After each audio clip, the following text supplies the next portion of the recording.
안녕하십니까. 만나서 반갑습니다. 저는 서 아브라함 목자입니다. 우리 성탄 인사를 한번 해볼까요? 자, 메리 크리스마스! 아니야, 이렇게 하면 돼. 메리 크리스마스! 이렇게 하면 좀 이상하네요. 메리 크리스마스. 구주 예수님의 성탄을 축하합시다. 오늘 말씀은 마리아에게 임한 성탄 메시지입니다. 천사는 마리아를 찾아와서 그녀가 예수님을 잉태될 것을 알려주었습니다.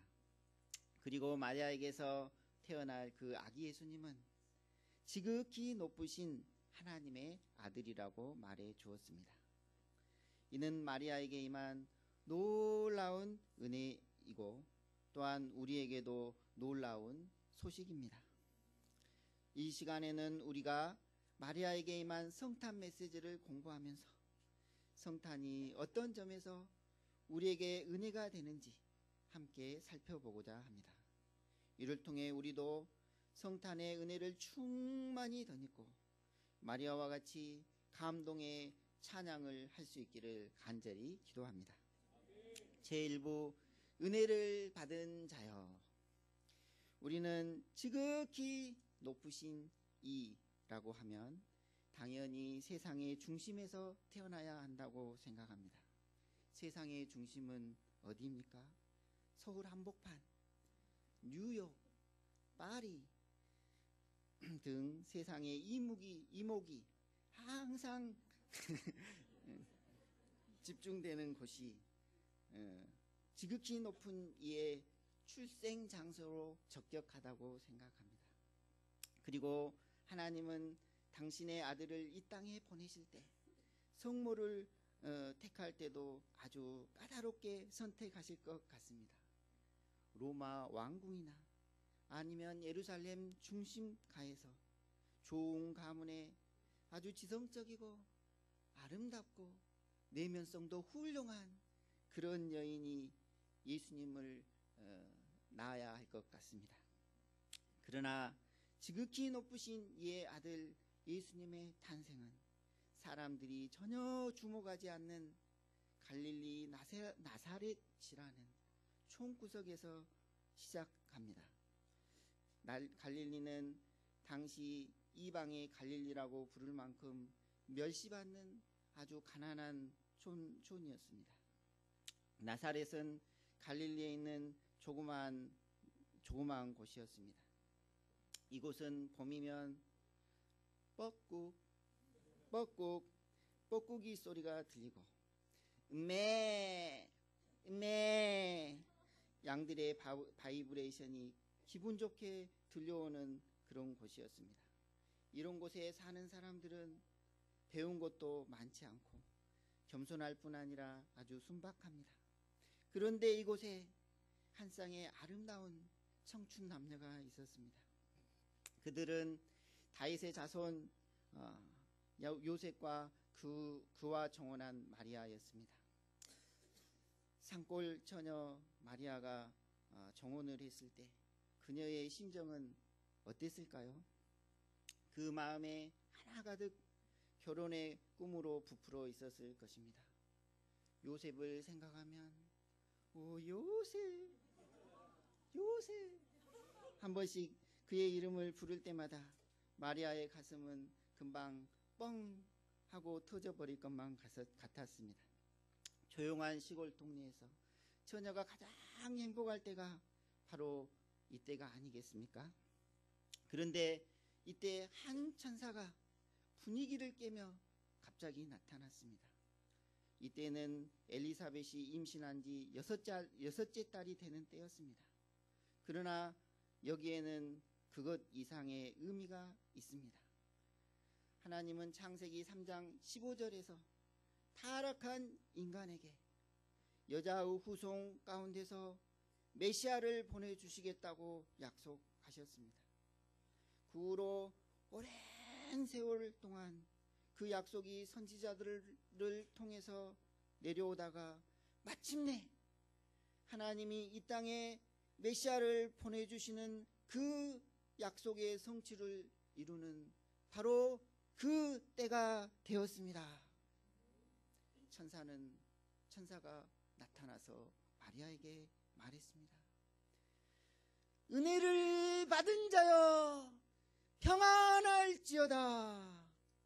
주께서 너와 함께 하시도다. 그렇지 않아도 지금 은혜가 넘쳐 죽겠는데 천사가 이런 말을 하니 그는 이 말이 무슨 말인가 하고 깜짝 놀랐습니다. 그러면 마리아는 어떤 은혜를 받았습니까? 31절을 보십시오. 자, 함께 읽어보겠습니다. 시작. 보라, 네가 잉태하여 아들을 낳으리니 이름을 예수라 하라. 이는 구체적으로 마리아가 성모로서 쓰임받는 은혜를 받는다는 말입니다. 은혜 중에 은혜는 하나님의 구속 역사에 쓰임받는 은혜입니다. 마리아가 바로 하나님 구속 역사에 쓰임받는 은혜를 덧입게 된 것입니다. 특별히 이 은혜가 얼마나 놀라운 은혜인지 천사는 마리아를 찾아와서 영어로 You who are highly favored 하고 말했습니다. 이는 하나님을 모셔 섰는 천사 가브리엘의 말입니다. 성자 그리스도께서 인간의 몸으로 이 땅에 오실 때 누구의 몸을 빌어 오실 것인가?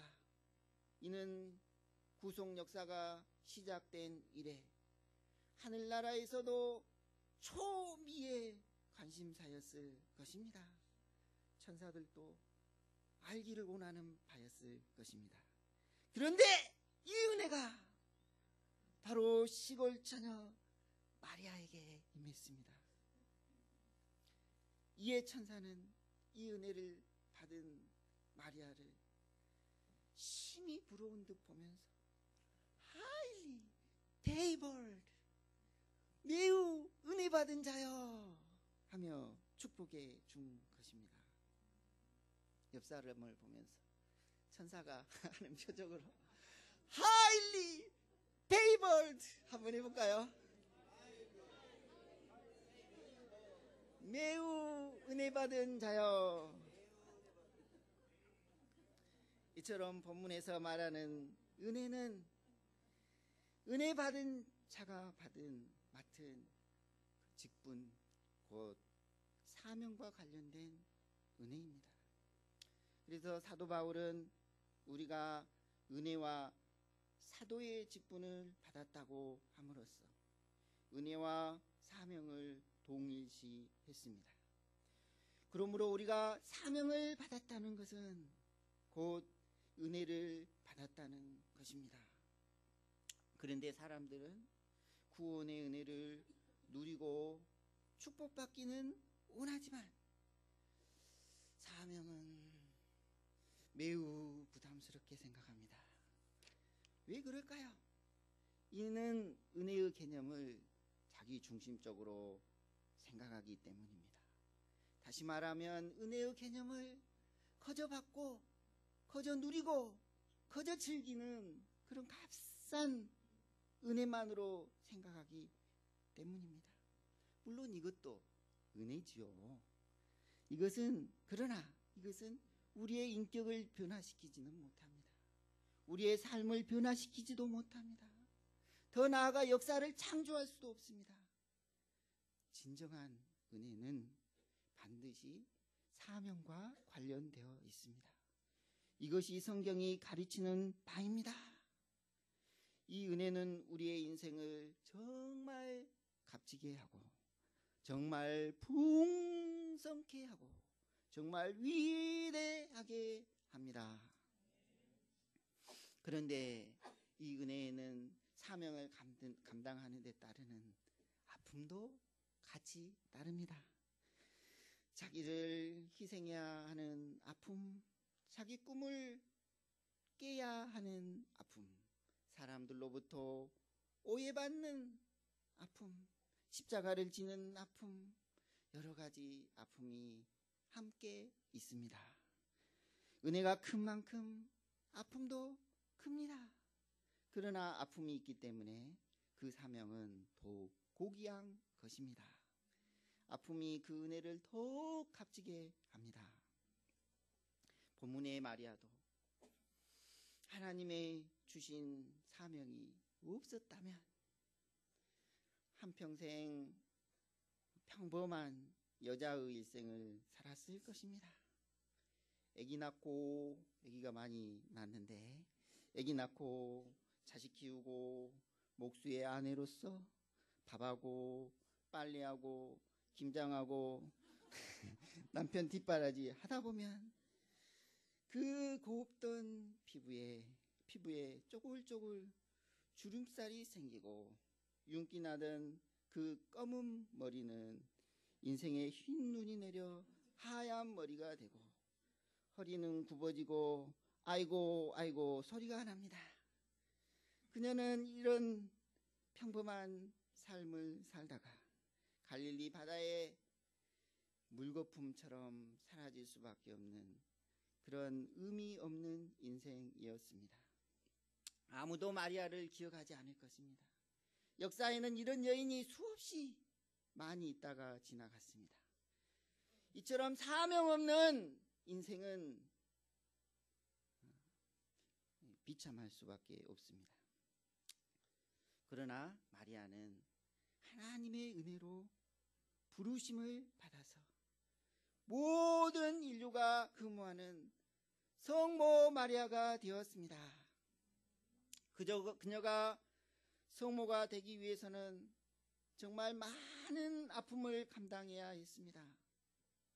사랑하는 요셉으로부터 오해받는 아픔, 입방아 찍기 좋아하는 동네 사람들의 비난을 감당해야 하는 아픔, 아들 예수님이 십자가에서 처형당할 때 그 처형되는 모습을 보며 칼이 마음을 찌르는 듯한 아픔을 겪어야 했습니다. 무엇보다도 소박하고 아기자기한 자기만의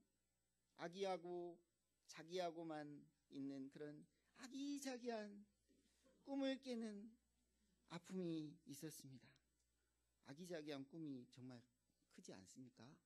우리 대통령이 되려고 합니까? 우리는 아기자기한 꿈이 있습니다. 아기하고 자기하고 예쁜 좋은 집에서 즐겁게 사는 것이 우리의 그 대부분의 꿈이죠. 그런 꿈을 깨야 하는 아픔이 있었습니다. 그러나 마리아는 이런 아픔을 이기고 인류의 어머니로 쓰임받는 은혜를 기꺼이 감당했습니다. 지난주에는 9명의 목자 선서식이 있었습니다. 이들은 모두 학생으로서 직장인으로서 바쁜 인생을 성실하게 살고 있습니다. 그런데 그들이 하나님의 부르심을 받았습니다. 캠퍼스 목자의 부르심은 바로 하나님께서 하나님의 구속 역사에 쓰시고자 하시는 은혜로운 부르심입니다. 다른 사람들은 먹고 살고 노는 것만 해도 바쁜데 하나님은 우리를 캠퍼스 목자로 부르셨습니다. 이 부르심에는 많은 희생과 아픔도 따릅니다. 자기를 부인하고 캠퍼스에 방황하는 양들을 돕고자 할 때 자기를 비우고 겸손히 낮아져 섬겨야 합니다. 이것은 결코 쉽지 않습니다. 그러나 하나님은 바닷가의 모래알처럼 수많은 사람들 중에 하나로 있다가 흔적 없이 사라질 우리 인생을 천사도 흠모하는 별과 같은 인생으로 부르신 위대한 부르심인 것입니다. 빛이 없는 이 캄캄한 시대에 세상에 하나님의 말씀으로 빛을 비추는 빛으로 부르신 위대한 부르심인 것입니다. 하나님은 우리에게도 마리아에게처럼 은혜를 받은 자여 평안할지어다 하면서 우리에게 축복의 메시지를 전할 것입니다. 옆에 있는 사람들에게 한번 해보겠습니다. 시작.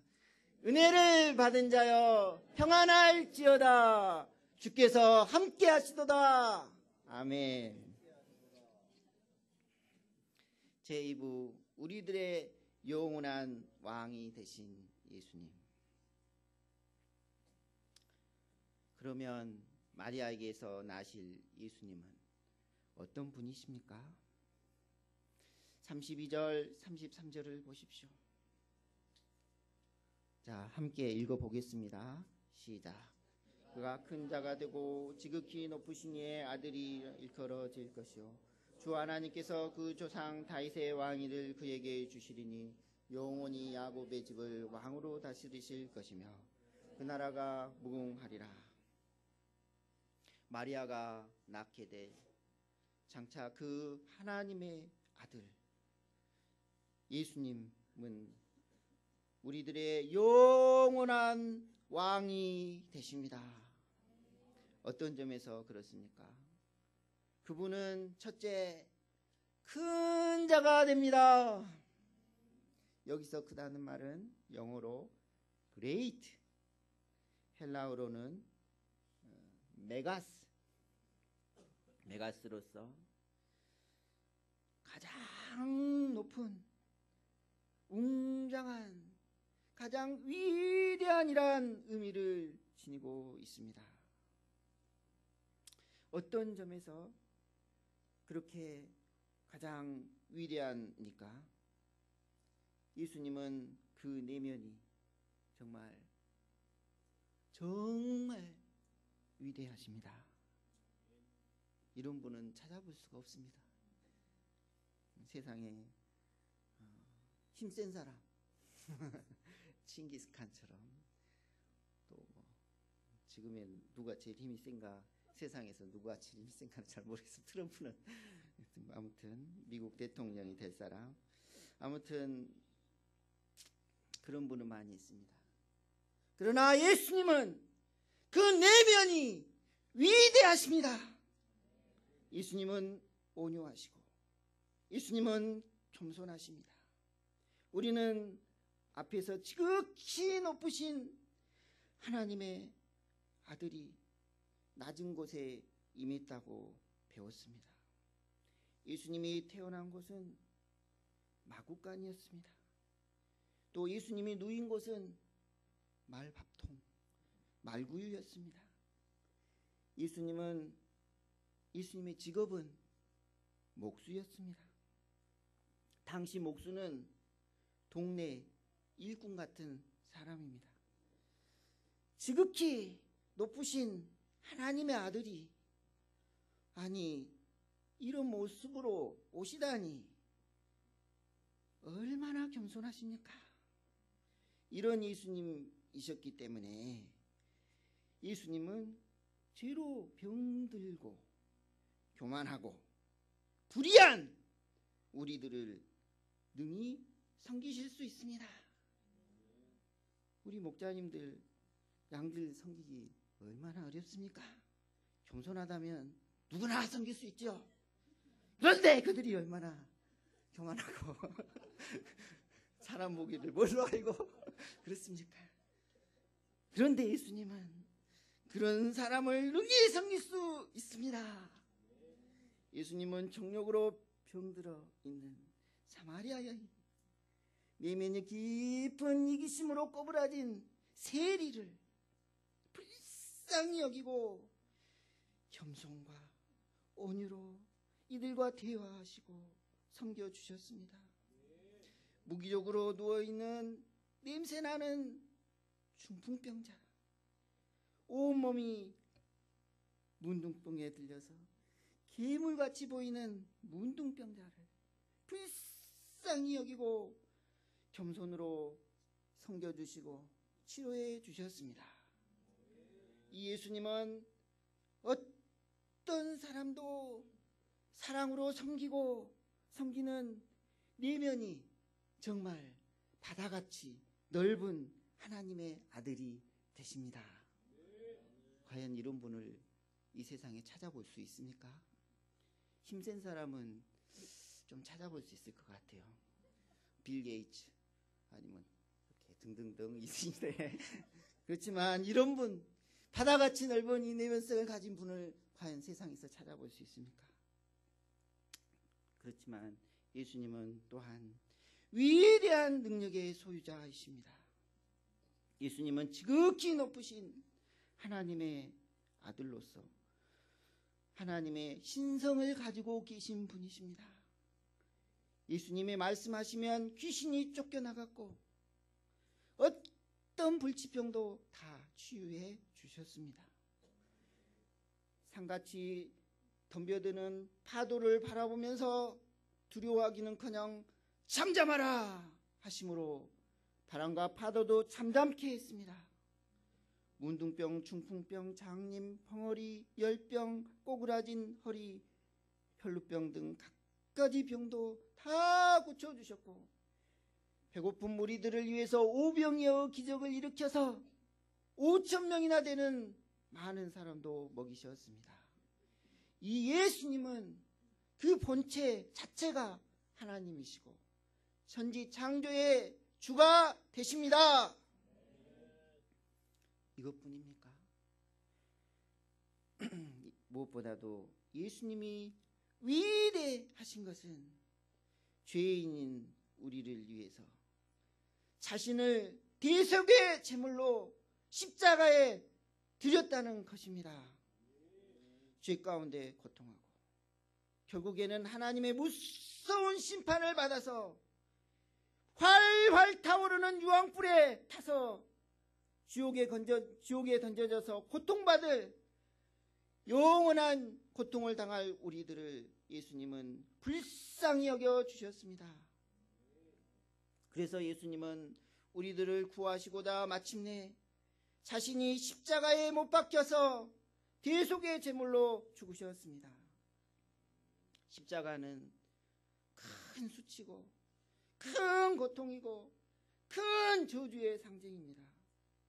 그러나 예수님은 죄가 없으시지만 우리를 대신해서 뺨을 맞으시고 우리를 대신해서 가시관을 쓰시고 우리를 대신해서 채찍에 맞으시고 우리를 대신해서 손과 발에 못이 박혔습니다. 그리고 우리를 대신해서 피가 다 빠져서 입이 말라서 혀가 이틀에 붙었고 그 영혼이 물같이 쏟아졌고 온몸이 천밀처럼 녹아내리는 고통을 당했습니다. 그러면서도 예수님은 우리를 위해서 용서의 기도를 하셨습니다. 아버지, 저들을 사하여 주옵소서. 자기들이 하는 것을 알지 못함이니이다 하고 기도하셨습니다. 이렇게 우리를 위해 용서의 간구를 하시며 대신 저주를 받으신 예수님은 한없이 위대하신 분이십니다. 그리고 이 예수님은 능력으로 사흘 만에 부활하셔서 사망 권세를, 사단의 권세를 파하시고 승천하시어 거룩하신 하나님 보좌 우편에 앉으셨습니다. 이처럼 예수님의 생애는 그 인격과 그 사역면에서 참으로 위대하십니다. 예수님은 우리들의 경배와 찬양을 받기에 합당하십니다.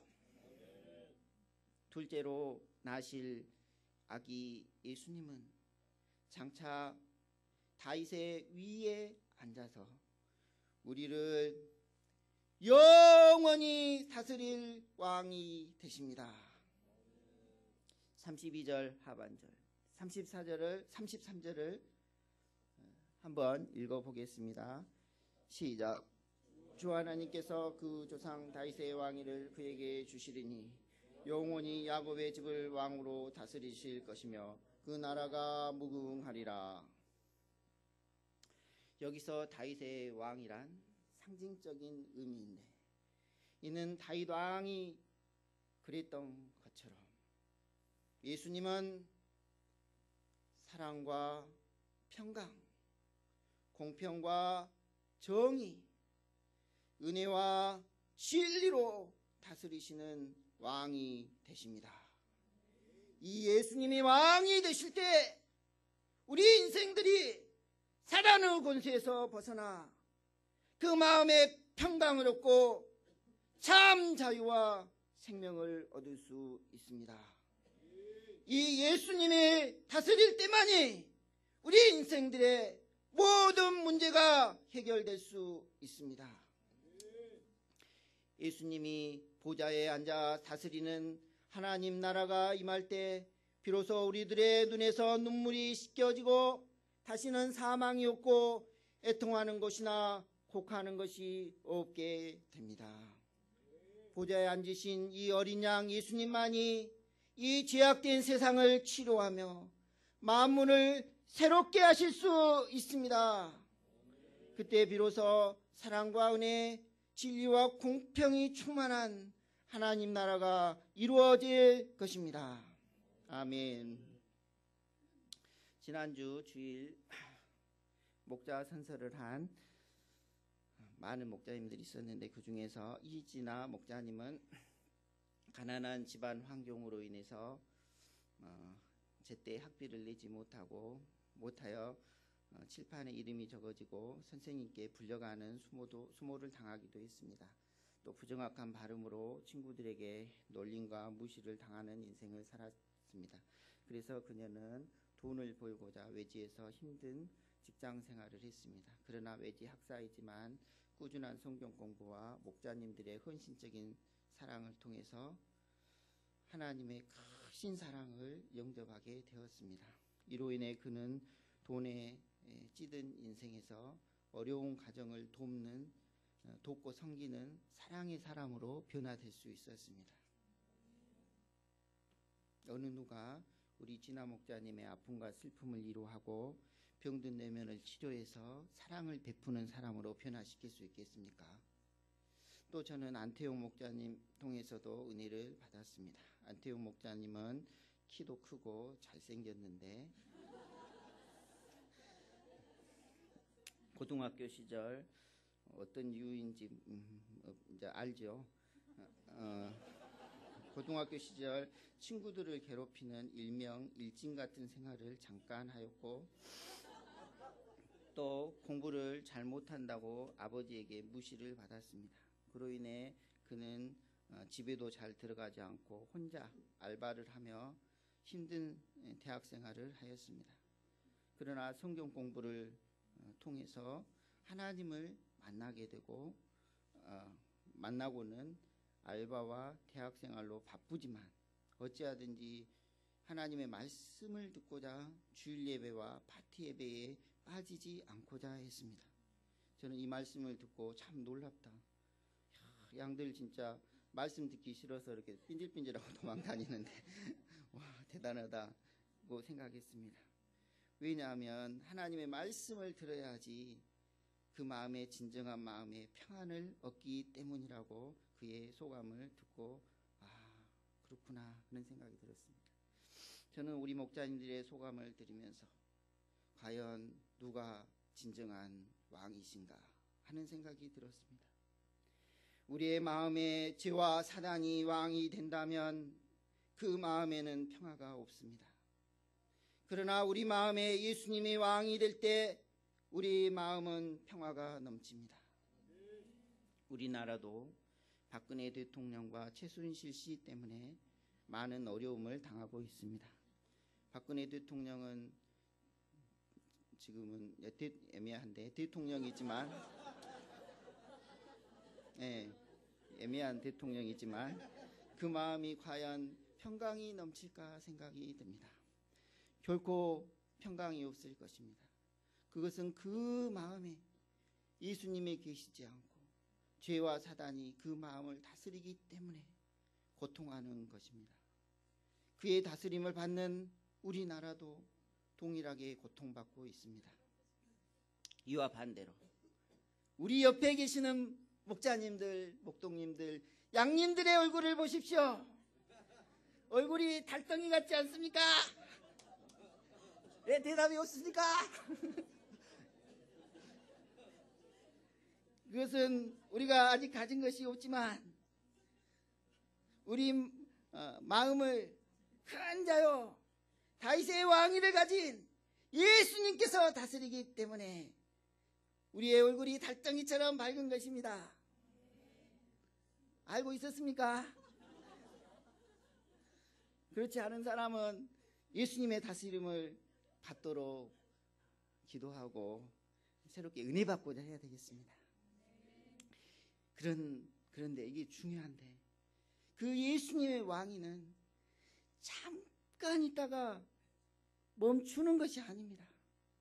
우리가 예수님 안에 있기만 하면 영원히 우리를 기쁨과 평강으로 다스릴 것입니다. 아멘. 그렇다면 예수님은 처녀인 마리아에게 어떻게 잉태되는 것입니까? 마리아도 이것이 참 궁금했습니다. 처녀인 마리아에게 어떻게 잉태되는가? 자, 마리아가 물어봤습니다. 아니, 나는 남자를 알지 못하니 어찌 일이 있으리까? 그러자 천사가 말했습니다. 다 같이 35절을 읽어보겠습니다. 시작. 천사가 대답하여 이르되 성령이 내게 임하시고 지극히 높으신 이의 능력이 너를 덮으시리니 이러므로 나실 바 거룩한 이는 하나님의 아들이라 일컬어지리라.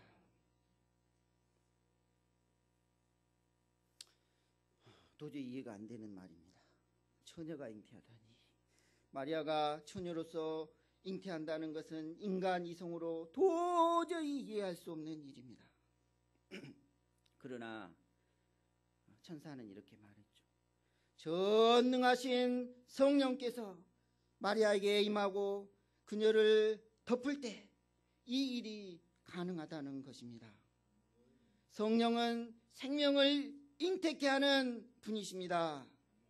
창세기 1장 2절에 지구가 아직 혼돈하고 공허할 때 하나님의 신 곧 성령이 수면을 덮고 운행하심으로 지구에 질서가 생기고 생명이 창조되는 역사가 일어났습니다. 바로 이렇게 천지를 창조하신 전능하신 성령 하나님께서 마리아를 덮으심으로 마리아가 잉태하게 된다는 것입니다. 그래서 예수님은 이를 통해서 예수님은 인간의 피를 이어받지 않고 거룩하신 분으로서 이 땅에 태어나실 수 있게 되었습니다. 이것이 의미하는 바가 무엇입니까? 이는 예수님이 우리의 죄값을 치르기에 합당한 하나님의 어린 양이 되신다는 것입니다. 예수님은 인간의 피를 이어받지 않는 하나님의 성령이 임해서 잉태된 바로 그 거룩하신 순전한 하나님의 어린 양이 되신다는 것입니다. 이는 창세기 3장 15절에서 나온 바대로 여자의 후손으로 오시리라는 예언의 성취입니다. 또한 이사야 7장 14절에 나온 바대로 보라 처녀가 잉태하여 아들을 낳을 것이요 그 이름을 임마누엘이라 하리라 하신 말씀을 이룬 것입니다. 그리고 이는 다윗의 자손 요셉과 정혼한 마리아에게 나신다는 사실과 함께 다윗의 후손 메시아의 정통성을 확립시켜 주십니다. 이로써 예수님은 하나님이 약속하신 그 구주시라는 것이 흔들리지 않는 진리가 되었습니다. 뜬금없이 갑자기 나타나신 분이 아닙니다. 예수님은 성경에 약속된 대로 오신 그 구주가 되십니다. 우리가 예수님을 의심 없이 믿고 의지하게 하신 하나님께 감사드립니다. 천사는 마리아에게 믿음을 심기 위해서 계속 말했습니다. 보라, 내 친족 엘리사벳도 늙어서 아들을 배웠느니라. 본래 임신하지 못한다고 알려진 그이가 이미 6달이 되었나니 대저 하나님의 모든 말씀은 능하지 못하심이 없느니라. 제3부 마리아의 찬양. 그러면 천사의 말을 들은 마리아의 반응은 어떠했습니까? 마리아가 그 말을 듣고 요셉을 생각하면서 안 돼요, 안 돼요, 왜 하필 접니까? 하고 말했습니까? 아니면 잠깐만요, 핸드폰을 꺼내서 전화를 걸어 요셉, 자기야, 나 잉태해도 돼? 하고 물어보았습니까? 그럼 안 돼. 그러면 안 해야 됩니까? 38절을 보십시오.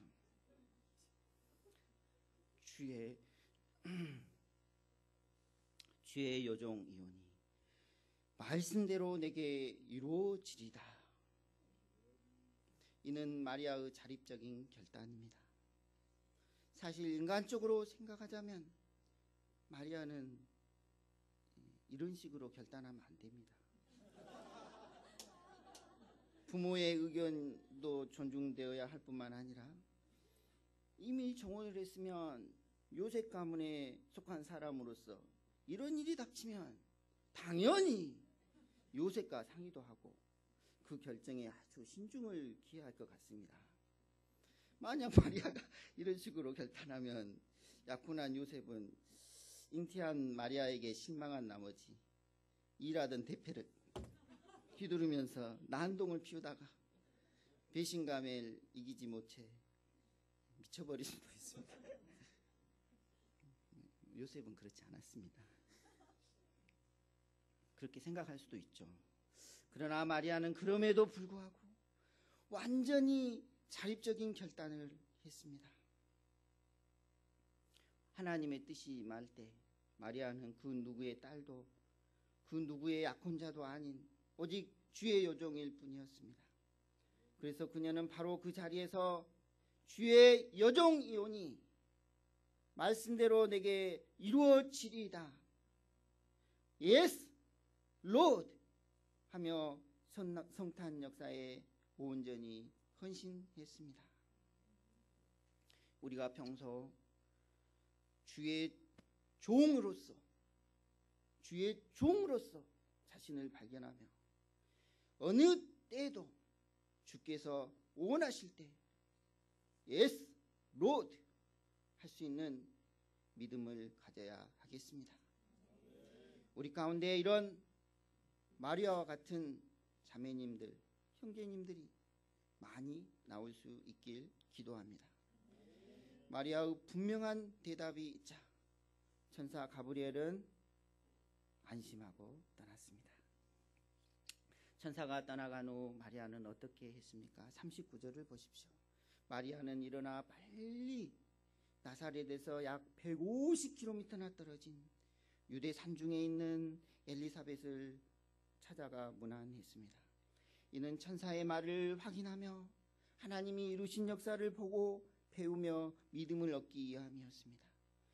또한 믿음의 선배가 된 엘리사벳에게 영적인 도움을 구하기 위해서였습니다. 엘리사벳은 자기를 찾아온 마리아를 어떻게 도왔습니까? 첫째, 엘리사벳은 성령의 충만함으로 도왔습니다. 엘리사벳이 마리아의 문안함을 들었을 때 아이가 복중에서 뛰놀자 엘리사벳은 성령의 충만함을 덧입게 됐습니다.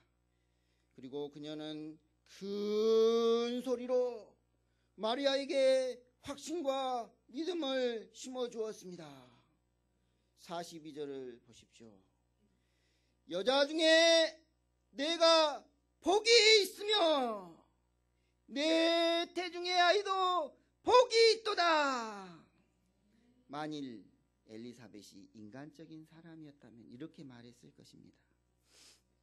마리아야, 물론 정말 축복받은 일인 것 같다마는 고생 좀 하겠다. 그나저나 요셉은 힘들어져서 어쩐다냐.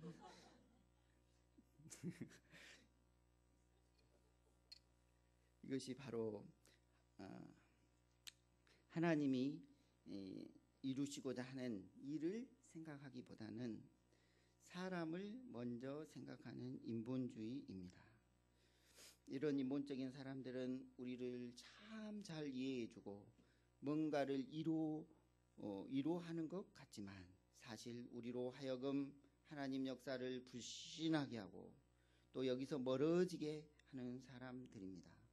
이런 인본적인 사람들의 말을 자주 듣다 보면 우리도 같이 인상을 쓰게 되고 우리도 같이 비판하게 되고 우리도 같이 불평하게 됩니다. 이러다가 결국 다 못 쓰게 됩니다. 그러나 엘리사벳은 이러지 않았습니다. 엘리사벳은 큰 소리로 여자 중에 내가 복이 있으며 내 태중의 아이도 복이 있도다. 우리 목자님, 목동님들은 정말 복 있는 사람들입니다 하며 엘리사벳이 지금 여기에 있다면 큰 목소리로 외칠 것입니다. 이 축복이 얼마나 큰지 이 일은 요셉도 함께 기뻐해야 한다. 이런 식으로 말했습니다. 이어 엘리사벳은 마리아를 성모로 또한 존경해 주었습니다. 43절을 보십시오. 내 주의 어머니가 내게 나오니 이 어찌 된 일인가. 비록 자기가 갑절 이상의 나이를 먹었지만 메시아를 잉태한 마리아를 주의 모친으로 받들어 섬기고 있습니다. 존경해주고 인정해주면 힘이 납니다. 그리고 엘리사벳은 자기뿐만 아니라 자기 뱃속에 있는 아기도 주의 모친된 마리아를 알아보고 기뻐 뛰었다고 간증하고 있습니다. 보라, 내 문안하는 소리가 내 귀에 들릴 때 아이가 내 복중에서 기쁨으로 뛰놀았도다. 그리고 주께서 하신 말씀이 반드시 이루리라고 믿은 그 여자에게 복이 있도다 하며 마리아에게 하나님께 대한 믿음을 심었습니다. 우리 목자님들은 이렇게 양들에게 믿음을 심어야 되겠습니다. 그러면 엘리사벳의 말을 들은 마리아의 반응이 어떠했습니까? 마리아의 가슴 속에서는 찬양이 터져 나왔습니다. 46, 47절을 함께 읽어보겠습니다. 시작. 내 영혼이 주를 찬양하며 내 마음이 하나님 내 구주를 기뻐하였으면 그의 여정에 비천함을 돌보셨습니다. 보라, 이제 후로는 각세의 날을 복이 있다 일거리로다. 엘리사벳의 확신에 찬 카운셀링을 통해서 마리아의 심령에 두어진 일말의 의심과 일말의 근심의 구름이 완전히 사라지고 밝은 태양빛이 심령에 환하게 비춰졌습니다. 그러자 그 내면 깊은 곳에서는 기쁨과 감사와 찬양이 샘물 터지듯이 터져 나왔습니다. 내가 얼마나 복받은 사람인가. 뿐만 아니라 그녀는 하나님은 마음의 생각이 교만한 자를 흩으시고 비천한 자를 높이시지만 권세 있는 자는 내리시고 줄이는 자는 배불리시지만 부자는 궁수로 보내시는 공의로운 분임을 찬양했습니다. 더 나아가 하나님은 약속을 지키시며 자기 백성들을 구원하시는 신실하신 분이심을 찬양했습니다. 저는 오늘 말씀을 준비하면서 성탄절이 되었지만 구주 예수님이 나의 심령에 없고 항상 근심과 걱정으로 가득한 저의 심령을 보고 힘들었습니다. 보게 되었습니다. 이로 인해 기쁨과 감사와 평강이 없이 항상 번민과 짜증으로 가득한 자신을 보게 되었습니다. 그러나 오늘 말씀을 준비하면서 과연 평강의 왕 예수님이 나의 삶에 오셔서 다스릴 때만이 진정으로 내가 근심과 걱정에서 벗어나 참 평강과 기쁨, 자유를 누릴 수 있겠구나 하는 생각이 들었습니다. 저는 치과 의사로서 수많은 힘든 환자들을 치료해야 하므로 치료가 잘 될 때는 나름 자부심도 느끼고 기쁨이 있지만 치료가 잘 되지 않으면 머리를 쥐어뜯으며 힘들어합니다. 또 저는 금년 수험생의 부모가 되었습니다. 다른 사람들은 자녀들이 공부를 잘해서 기쁨과 평화가 있는 것 같은데 저는 자녀의 학업 때문에 걱정이 많았습니다. 이러한 것들이 나를 다스릴 때 저의 마음에는 평강이 없고 힘든 마음뿐이었습니다.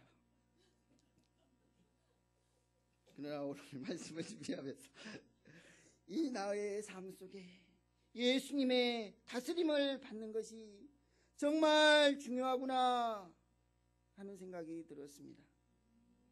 하나기로 왕으로 나신 예수님의 다스림을 받을 때 이런 힘든 일 가운데서도 참 평강과 기쁨을 누릴 수 있겠구나 하는 생각이 들었습니다.